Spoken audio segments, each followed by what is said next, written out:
کہ تجھ پر کثرت غم کا ہے دور، کر نبی کے در سے لا تحزن پہ غور۔ بو بکر صدیق اس سے ہو گئے، سرخوش تحقیق اس سے ہو گئے۔ بندہ حق کوکب زربیز ہے، راہ ہستی میں تبسم ریز ہے۔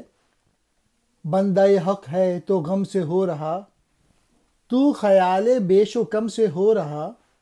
زور ایمان سے فزرو ہوگی حیات، کر تو لا خوف علیہم ہی کی بات۔ جانب فرعون اگر جائے کلیم، دل ہے اس کا لا تخف سے مستقیم۔ خوف غیر اللہ عمل میں ٹوک ہے، کاروان زندگی کی روک ہے۔ عزم اس سے ممکنات اندیش ہے، ہمت عالی تعمیل کیش ہے۔ تخم اگر یہ تیری مٹی میں پڑا، زندگی کا روپ سے رشتہ گیا۔ علامہ اقبال کہہ رہے ہیں کہ اگر تو غم میں ہے تو پھر حضور اکرم صلی اللہ علیہ وآلہ وسلم سے لا تحزن کی تعلیم لے۔ اس شعر میں سورہ توبہ کی آیت کی طرف اشارہ ہے۔ اس کے مطابق جبکہ دو آدمیوں میں آپ صلی اللہ علیہ وآلہ وسلم تھے، جس وقت کے دونوں غار میں تھے، جبکہ آپ صلی اللہ علیہ وآلہ وسلم اپنے ہمراہی حضرت ابو بکر صدیق رضی اللہ تعالیٰ سے کہہ رہے تھے کہ تم کچھ غم نہ کرو، یقیناً اللہ تعالیٰ ہمارے ساتھ ہیں۔ غار ثور میں پناہ کے دوران حضور صلی اللہ علیہ وآلہ وسلم نے یہ الفاظ حضرت ابو بکر صدیق رضی اللہ تعالیٰ سے فرمائے تھے، جو اس وقت آپ کے ہمراہ تھے۔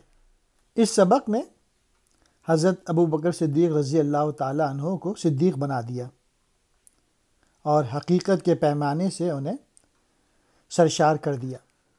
حضور اکرم صلی اللہ علیہ وآلہ وسلم کے اس فرمان سے حضرت ابو بکر رضی اللہ تعالیٰ میں ہمت پیدا ہوئی اور تعاقب کرنے والے دشمنوں کا خوف ان کے دل سے نکل گیا۔ جب انسان اللہ تعالیٰ پر بھروسہ کرتا ہے تو پھر وہ غم سے دور ہو جاتا ہے اور وہ کسی بھی مصیبت وغیرہ میں نہیں گھبراتا، بلکہ اسے خدا کی رضا سمجھتے ہوئے خوشی خوشی برداشت کرتا ہے۔ پھر اقبال کہہ رہے ہیں کہ اگر تجھے اللہ تعالیٰ پر ایمان ہے تو پھر تو غم سے آزاد ہو جائے گا اور زیادہ اور کم کے خیال سے خود کو بچا کے رکھے گا۔ اگر تیرے پاس ایمان کی قوت موجود ہے تو پھر تجھے لا خوف علیہم کا ورد کرنا چاہیے، تیرا ایمان مضبوط ہو جائے گا۔ لا خوف علیہم یہ قرآن میں کئی جگہ آئے ہیں، مثلا سورہ بقرہ میں بھی یہ آیت ہے، سو جو شخص میری اس ہدایت کی پیروی کرے گا تو نہ ہوگا کچھ اندیشہ ان پر اور نہ ایسے لوگ غمگین ہی ہوں گے۔ جب حضرت ابراہیم علیہ السلام فرعون کے پاس گئے تھے تو پھر لا تخف، مت ڈرو، مت خوف کھاؤ، سورہ طٰہٰ میں یہ ارشاد ہے۔ ہم نے موسیٰ سے کہا تھا کہ تم ڈرو نہیں، تم ہی غالب رہو گے۔ خوف غیر اللہ عمل میں ٹوک ہے۔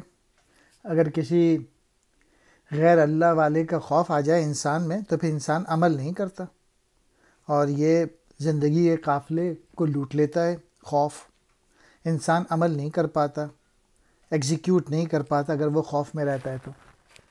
جب غیر اللہ کا خوف آ جاتا ہے انسان میں تو اس کے جو مضبوط ارادے ہیں وہ بھی ختم ہو جاتے ہیں۔ خوف کی وجہ سے اس کی جو ہمت ہے، جو بہادری ہے، وہ بھی ختم ہو جاتی ہے۔ اور جب انسان نے اپنا پودا خوف کی مٹی میں لگا لیا تو پھر کیا ہوگا؟ یعنی اگر غیر اللہ کا خوف اس کے دل میں بیٹھ جائے گا تو پھر انسان اپنی قوت اور اپنی صلاحیتوں سے فائدہ نہیں اٹھا سکے گا۔ پھر اقبال کہہ رہے ہیں کہ فطرت کمزور ہے اور وہ کانپتے ہوئے دل اور کانپتے ہوئے ہاتھوں کے ساتھ موافق ہے۔